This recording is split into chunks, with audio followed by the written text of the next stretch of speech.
This is Tavish Hussain from Education. Myself, Sufyan Latif from Education. I am Aima Ramzan from Education. मेरा नाम तबस्सुम मंजूर है और मैं एडुकशीर से हूँ। मैं नाम फुरकान मकबूल तो बस एडुकशीर पे। अस्सलाम वालेकुम एवरीवन, वेलकम बैक टू एडुकशीर। एडुकशीर के साथ प्रोग्रामिंग के इस सफर में आज हम अपना पहला कंप्लीट गेम कोड करने जा रहे हैं, जिसका नाम है टिक टैक टो, जिसे आम जुबान में ज़रब ज़ीरो भी कहा जाता है। अगर आप पाइथन सीख रहे हैं और प्रैक्टिकल प्रोजेक्ट बनाना चाहते हैं तो ये वीडियो आपके लिए परफेक्ट है। इस प्रोजेक्ट के थ्रू आप सिर्फ एक गेम ही नहीं बनाएंगे, बल्कि आप functions, loops, conditions, lists, user inputs और गेम लॉजिक को भी प्रैक्टिकल तरीके से समझना सीखेंगे। वीडियो के एंड तक आप टिक टैक टो गेम बनाना सीखेंगे और उसमें अपनी मर्जी के हिसाब से फंक्शन ऐड करना सीखेंगे। तो चलिए सबसे पहले समझते हैं कि ये गेम काम कैसे करता है। इस गेम में हमारे पास 3x3 का बोर्ड होता है, यानी टोटल 9 बॉक्सेस होते हैं। इस गेम को 2 प्लेयर्स खेलते हैं। पहला प्लेयर X सिंबल यूज करता है और दूसरा प्लेयर 0 सिंबल यूज करता है। दोनों प्लेयर्स अल्टरनेटली अपनी टर्न लेते हैं, यानी अगर प्लेयर X ने मूव किया तो ऑटोमेटिकली उसके बाद प्लेयर 0 खेलता है, फिर दोबारा X खेलता है और फिर दोबारा 0 खेलता है, और ये सीक्वेंस तब तक चलता रहता है जब तक गेम खत्म ना हो जाए। लेकिन सिर्फ सिंबल रख देना ही काफी नहीं होता। हर मूव के बाद हमें चेक करना होता है कि किसी ने जीता तो नहीं। इस चेकिंग को हम गेम लॉजिक कहते हैं। अब हमारे पास सवाल आता है कि प्लेयर कब जीता है। एक प्लेयर 4 अलग अलग तरीकों से जीत सकता है। पहला तरीका रो के जरिए। अगर किसी भी रो के तीनों बॉक्सेस में एक ही सिंबल आ जाए तो प्लेयर जीत सकता है। और सेकंड कॉलम के जरिए। अगर किसी भी कॉलम के तीनों बॉक्सेस में एक ही सिंबल आ जाए, चाहे वो X हो या 0 हो, तो भी वो जीत सकता है। और थर्ड है हमारे पास डायगोनल के थ्रू। डायगोनल वो लाइन होती है जो राइट टॉप से शुरू होती है और लेफ्ट बॉटम तक। अगर वो तीनों सिंबल सेम आते हैं तो भी हम जीत सकते हैं। और चौथा है anti diagonal. Anti diagonal left top से शुरू होता है और राइट बॉटम तक। अगर वो 3 सेम होते हैं, 3 सिंबल्स, तो भी हम जीत सकते हैं। अब एक और पॉसिबिलिटी है, हो सकता है कि दोनों प्लेयर्स अपनी अपनी बेस्ट मूव्स खेलें और पूरा बोर्ड फिल हो जाए, लेकिन 9 के 9 मूव्स कंप्लीट हो जाए, लेकिन कोई रो सेम ना हो और कोई कॉलम सेम ना हो, ना ही कोई डायगोनल सेम ना हो, ना ही एंटी डायगोनल सेम ना हो। इस सिचुएशन में कोई भी प्लेयर विनर नहीं होता है और गेम का रिजल्ट आता है टाई गेम या ड्रा गेम। अब सवाल ये है कि इतना सब कुछ पाइथन में कैसे बनेगा। हम पूरा प्रोजेक्ट को छोटे छोटे फंक्शंस में डिवाइड करेंगे। हर फंक्शन को अपना स्पेसिफिक काम होगा। जैसे एक फंक्शन बोर्ड को प्रिंट करेगा, एक फंक्शन प्लेयर का मुंह ले लेगा और एक फंक्शन विनर चेक करेगा, और एक मेन फंक्शन होता है जो पूरी गेम को कंट्रोल करेगा। इस अप्रोच का सबसे बड़ा फायदा ये होता है कि कोड क्लीन, रीडेबल और फ्यूचर में अपडेट करना बहुत इजी हो जाता है। इसी तरह प्रोफेशनल सॉफ्टवेयर भी डेवलप किया जाता है। ये प्रोजेक्ट बिगिनर्स के लिए बहुत इंपॉर्टेंट है, क्योंकि इसमें पाइथन के ऑलमोस्ट तमाम बेसिक कंसेप्ट एक ही प्रोजेक्ट में यूज होते हैं। तो दोस्तों, ये था टिक टैक टो गेम का कंप्लीट ओवरव्यू। अब थ्योरी काफी हो गई, अब बारी है प्रैक्टिकल कोडिंग का। अब मेरे कोलीग्स इस प्रोजेक्ट के हर फंक्शंस को स्टेप बाय स्टेप एक्सप्लेन करेंगे। हर फंक्शन की पहले लॉजिक समझाएंगे, फिर उसके Python code line by line explain करेंगे, ताकि आप सिर्फ कोड कॉपी ना करें बल्कि उसे अच्छी तरह समझ भी सके। तो बिना किसी डिले के लेट्स स्टार्ट कोडिंग नाउ। जैसा कि तबस्सुम ने आपको बताया कि सबसे पहले हमें बोर्ड को प्रिंट करना है, तो चलिए इसका लॉजिक समझते हुए फिर इसको पाइथन में रन करते हैं। Let me share the code screen. तो ये रही आपकी कोड स्क्रीन, जिसके लेफ्ट साइड में कोड एडिटर है जिसमें मैं कोड लिखूंगा, और राइट साइड में टर्मिनल है जिसमें मैं कोड को रन करूंगा। तो आपका बोर्ड कुछ इस तरह दिखता है। तो अब मैं इसे आपको प्रिंट करके दिखाता हूं।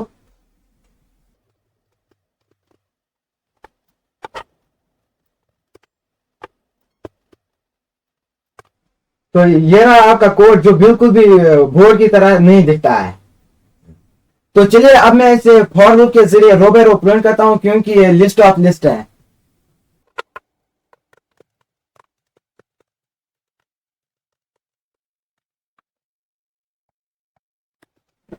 तो अब मैं इसे कमेंट करता हूं और इसे रन करता हूं। तो आप देख सकते हैं ये भी बोर्ड जैसा नहीं दिखता है। तो अब मैं ज्वाइन फंक्शन यूज करूंगा और इसे प्रिंट करूंगा। अब हम ज्वाइन फंक्शन इस्तेमाल करके इन सब नंबरों के बीच में एक पाइप सिंबल डालेंगे। तो मैं इसका कोड लिखता हूं।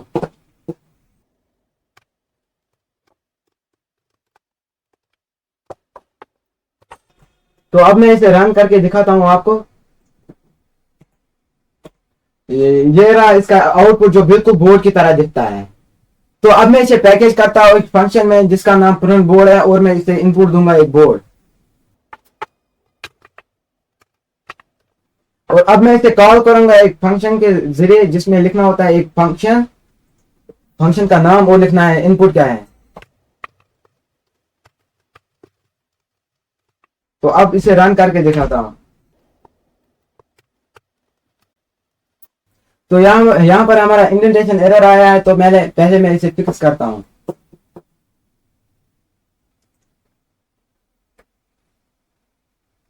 अब मैं इसे रन करके दिखाता हूं। ये रहा हमारा आउटपुट जो प्रिंट बोर्ड हमने कॉल की थी, ये रहा हमारा आउटपुट। जैसा कि आपने देखा कि सुफियान ने आपको पहली फंक्शन एक्सप्लेन की, तो चलिए अब मैं आपको दूसरी फंक्शन एक्सप्लेन करती हूँ। इस फंक्शन को हम प्लेयर इनपुट नाम रखते हैं। यह फंक्शन हमें प्लेयर की पोजीशन दिखाता है। इस फंक्शन में हम पहले चेक करते हैं कि अगर सेल पहले से ऑक्यूपाइड है तो वो इनवैलिड मूव देगा, और अगर सेल पहले से ऑक्यूपाइड नहीं है तो वो उस पोजीशन पर उस प्लेयर का मूव डालेगा। तो चलिए अब हम इसे कोड में समझते हैं। ये रही मेरी कोड स्क्रीन। सबसे पहले हम फंक्शन लिखेंगे जिसका नाम हमने रखा है प्लेयर इनपुट।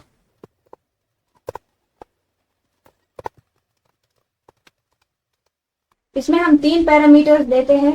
पहले बोर्ड यानी करंट बोर्ड की पोजीशन, करंट बोर्ड गेम क्या है। पोजीशन यानी प्लेयर कौन सी पोजीशन चूज करेगा।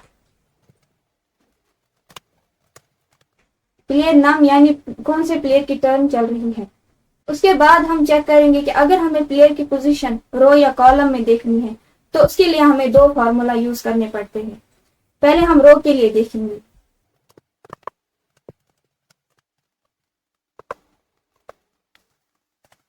और कॉलम के लिए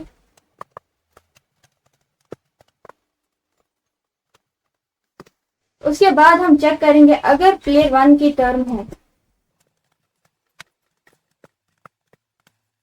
तो पहले हमें चेक करनी है कंडीशन।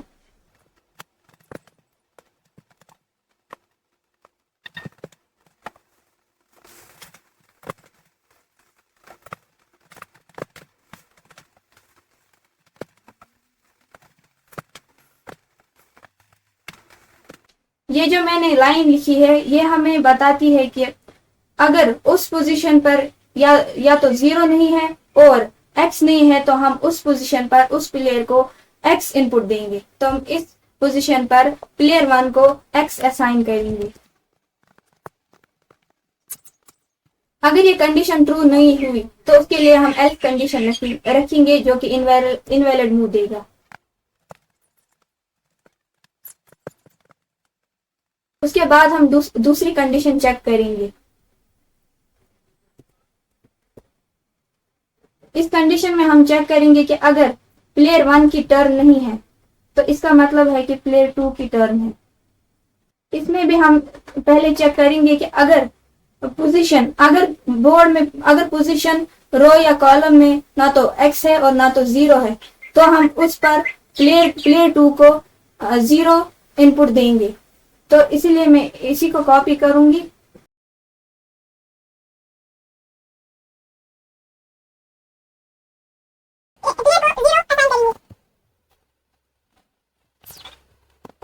अब मैंने एल्स ब्लॉक पेस्ट किया। इसका मतलब है अगर ये कंडीशन ट्रू नहीं हुई तो वो इनवैलिड मूव देगा। आखिर पर ये अपडेटेड बोर्ड को रिटर्न करेगा ताकि मेन प्रोग्राम उस गेम को कंटिन्यू कर सके। अब इस कोड को हम टेस्ट करते हैं। सबसे पहले हम ओरिजिनल बोर्ड को प्रिंट करेंगे उसके बाद हम प्लेयर का मूव खेलेंगे और मॉडिफाइड बोर्ड को प्रिंट करेंगे।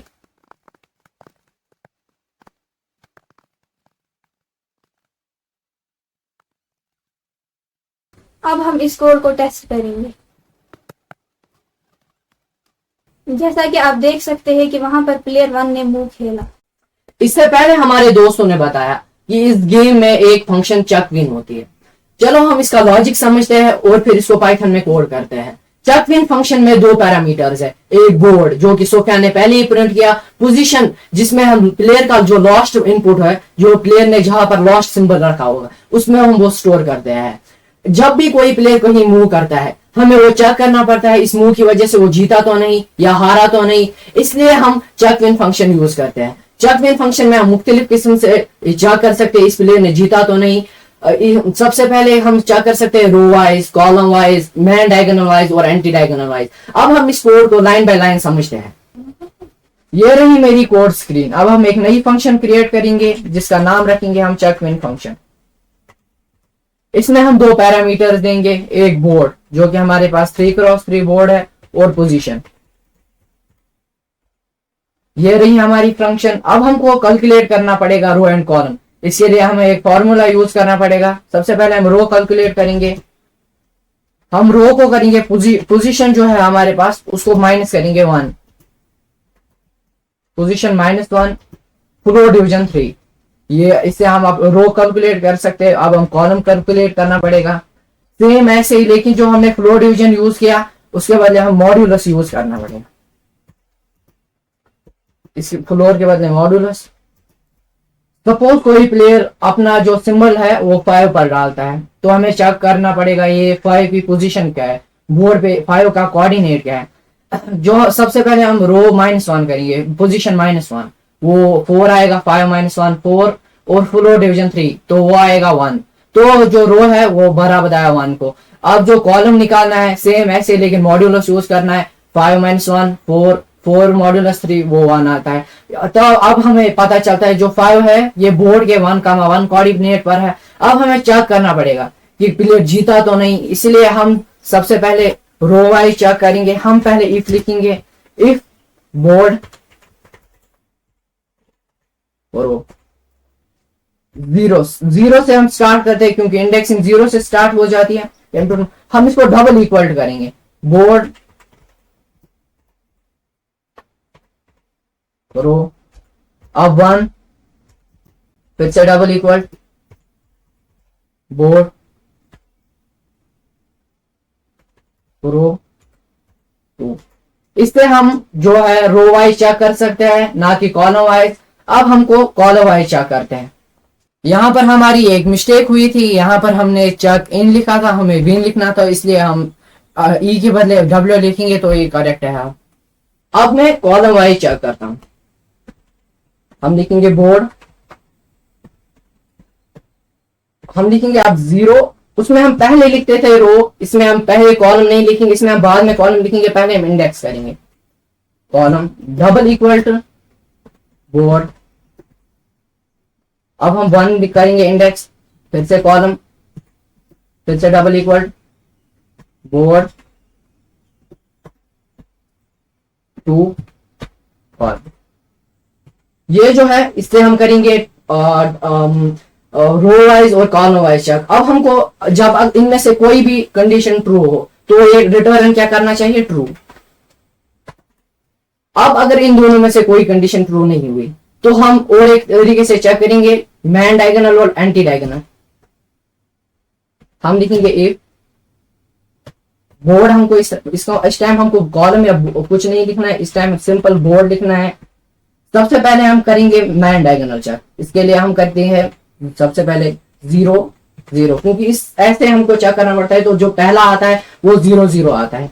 हमको डबल इक्वल टू कहा, बोर्ड जो बीच वाला सेंटर वाला। अब हमको क्योंकि मैन डायगोनल ऐसे होती है तो वो आता है 1 1, डबल इक्वल टू सेम ऐसे ही बोर्ड, लेकिन अब जो नीचे आएगा हमें 2 2। अब इसमें भी वही और फंक्शन यूज करेंगे क्योंकि ये सिर्फ मैन डायगोनल को चेक करना है। अब हमको एंटी डायगोनल को भी चेक करना है, हम सेम ऐसे लिखेंगे बोर्ड में। एंटी डायगोनल में जो पहला आता है वो आता है 0 2 और double equal to same board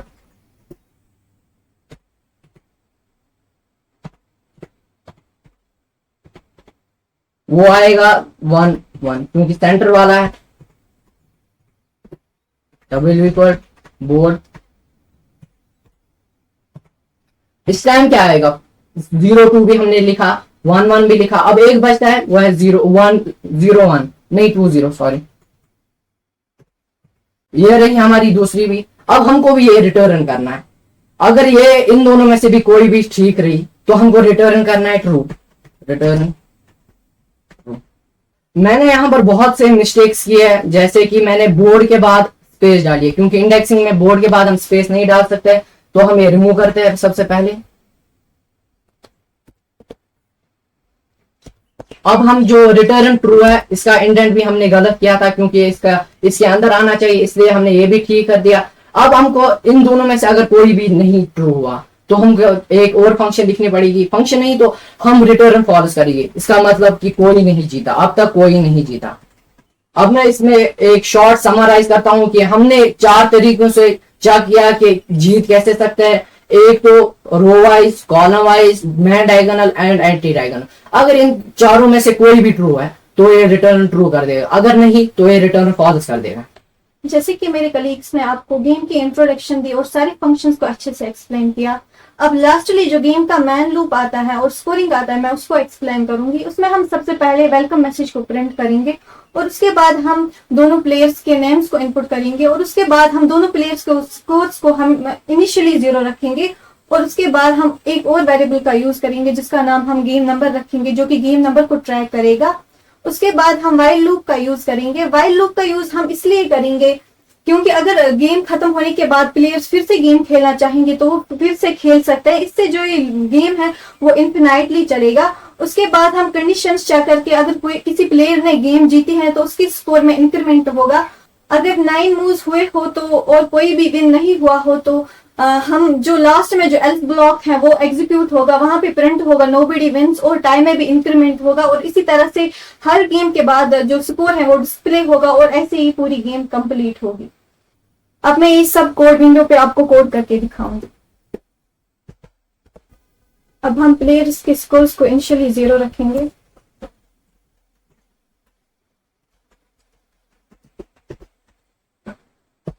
अब प्लेयर 2 के स्कोर को भी हम इनिशियली 0 रखेंगे। उसके बाद हम टाई को भी 0 रखेंगे इनिशियली। जैसे कि मैंने आपको बताया, इसके बाद हम एक और वेरिएबल का यूज करेंगे जिसका नाम हम गेम नंबर रखेंगे, जो कि गेम नंबर को ट्रैक करेगा। ये हम इनिशियली 0 नहीं रखेंगे क्योंकि हमें गेम नंबर देखना है, तो हमें गेम नंबर 1 से स्टार्ट करना है। अब हम वाइल लूप का यूज करेंगे। गेम खत्म होने के बाद अगर प्लेयर्स फिर से गेम खेलना चाहेंगे तो वो खेल सकते हैं। ये गेम जो है फिर इन्फिनाइटली चलेगी। इसके बाद हम प्रिंट करेंगे कि गेम कौन सी चल रही है। इसमें हम एक्सेप्शन पहले यूज करेंगे।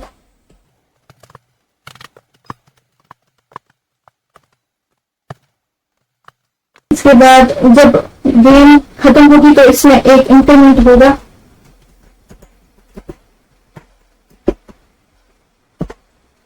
इसके बाद हम बोर्ड लिखेंगे।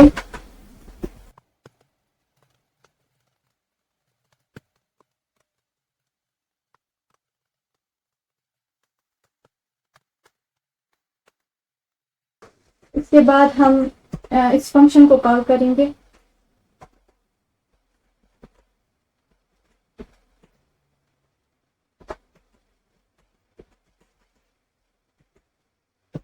इसके बाद हम प्लेयर 1 की टर्न रखेंगे।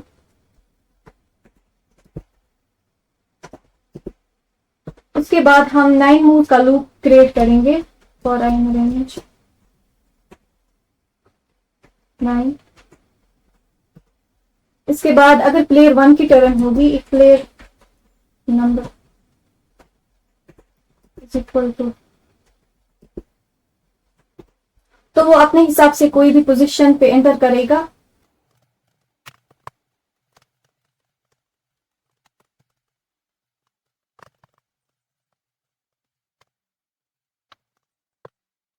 उसके बाद अगर प्लेयर 2 की टर्न होगी तो वो अपने हिसाब से वहां पे किसी भी पोजीशन पे एंटर करेगा।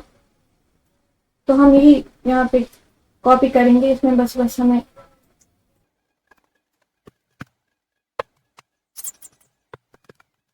यहाँ पे एल भी कॉपी हुआ है और यहाँ पे हमें ये चेंज करना था, मतलब प्ले 2 रखना था। उसके बाद हमें फिर से बोर्ड फंक्शन को कॉल करना है, प्लेयर इनपुट।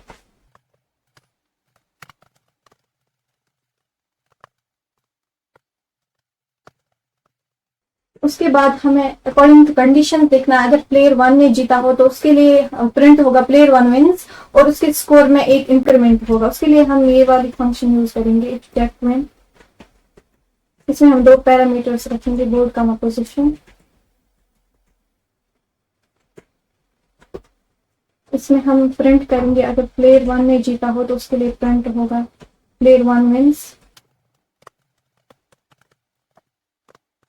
और उसके स्कोर जो हमने पहले इनिशियली 0 रखा था उसके उस स्कोर में एक इंक्रीमेंट होगा।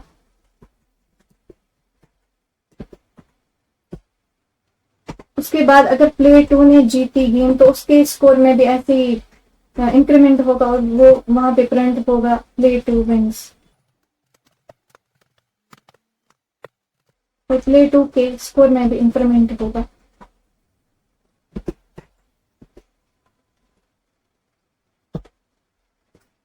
उसके बाद जो वहां पे डिस्प्ले होगा स्कोर, उनको हमें प्रिंट करना है।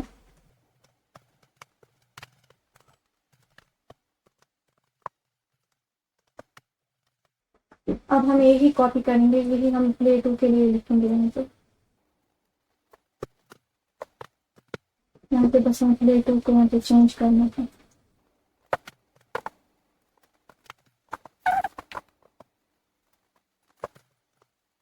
उसके बाद हमें टाइप को भी यहाँ पे डिस्प्ले करना है।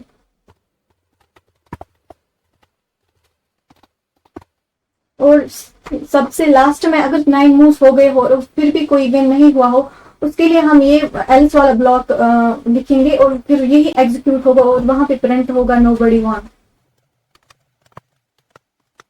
और अगर किसी ने नहीं जीता तो टाई में भी इंक्रीमेंट होगा, तो उसके लिए भी हम लिखेंगे कि टाई में एक इंक्रीमेंट होगा। और लास्ट में हमें यही फिर से अगर यहाँ पे कभी एरर आया हो तो यहाँ से हम हर गेम के बाद ही डिस्प्ले होगा ये स्कोर, ये हम लास्ट में प्रिंट करेंगे। फिर से यहाँ पे प्रिंट का नहीं आया है।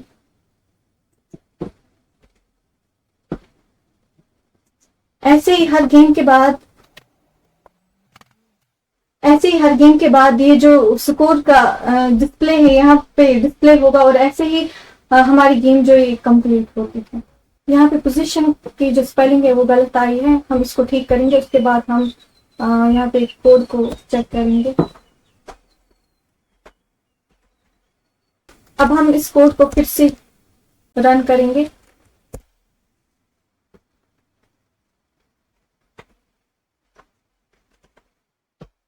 प्लेयर 2 का नाम हम फुरकान लिखेंगे।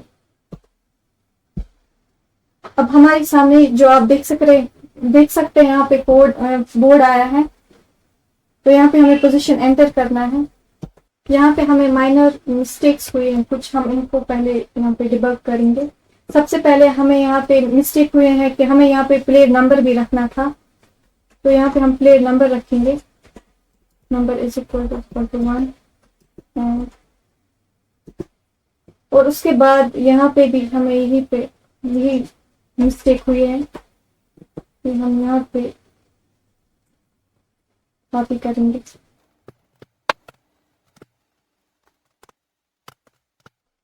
यहाँ पे हमें प्लेयर 2 रखना है। उसके बाद हमारी एक और मिस्टेक है यहाँ पे हमें जब प्लेयर 1 की टर्न होगी तो वहां पे भी हमें स्कोर को डिस्प्ले करना है। तो ये 3 लाइंस जो हमने यहाँ पे प्रिंट किए थे ये हमें पहले वाले ब्लॉक में भी प्रिंट करना है वहां पे।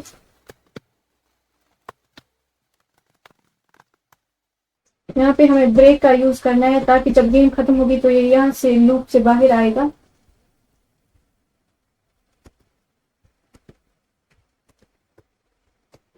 यहाँ पे भी हमें ब्रेक का यूज करना है ताकि लूप से बाहर आएगा। और हमारी एक और मिस्टेक हुई, यहाँ पे हमने प्लेयर्स को यहाँ पे ऑल्टरनेट नहीं किया है, वो भी हम इसमें ऐड करेंगे, उसका कोड भी हम लिखेंगे।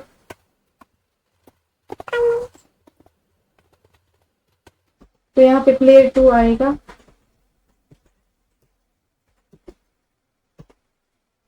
और अगर प्लेयर 2 नहीं तो प्लेयर 1 आएगा।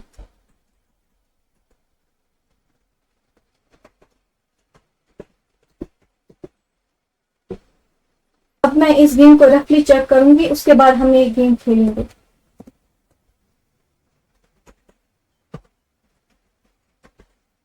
फॉर एग्जाम्पल अगर मैंने पोजीशन 1 पे एंटर किया, दूसरी प्लेयर है वो 9 पे एंटर करेगी, ऐसे ही 5 पे मैं एंटर करूंगी, 3 2 8 7 4 6। ऐसे आप देख सकते हैं ये गेम टाई हो गई और टाई में यहाँ पे इंक्रीमेंट हो गए और दो जो प्लेयर्स हैं उनका स्कोर 0 रहा और वहां पे प्रिंट हुआ nobody won। और ऐसे ही दूसरी गेम यहाँ पे स्टार्ट होने लगी। अब हम यहाँ पे हम 2 प्लेयर्स आ गए हैं, तो हम यहाँ पे गेम खेलेंगे। अब पहले प्लेयर का नाम क्या है? आयमन। दूसरे प्लेयर का नाम है सुफियान।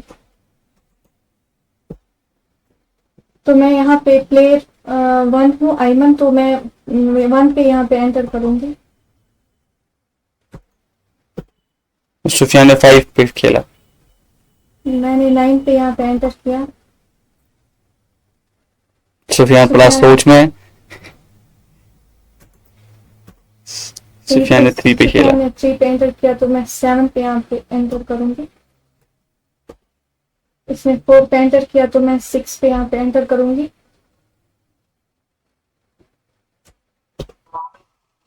इसने 8 पे एंटर किया, तो मैं 2 पे एंटर करूंगी। तो ऐसे ही आप देख सकते हैं, तो गेम टाई होगी और टाई में एक इंक्रीमेंट हुआ।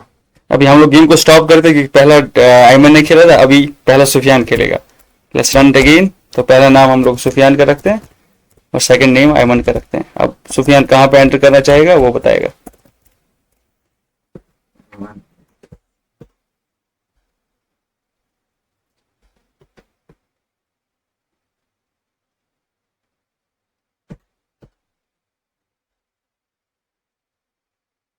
मैं 7 पे एंटर करूंगी।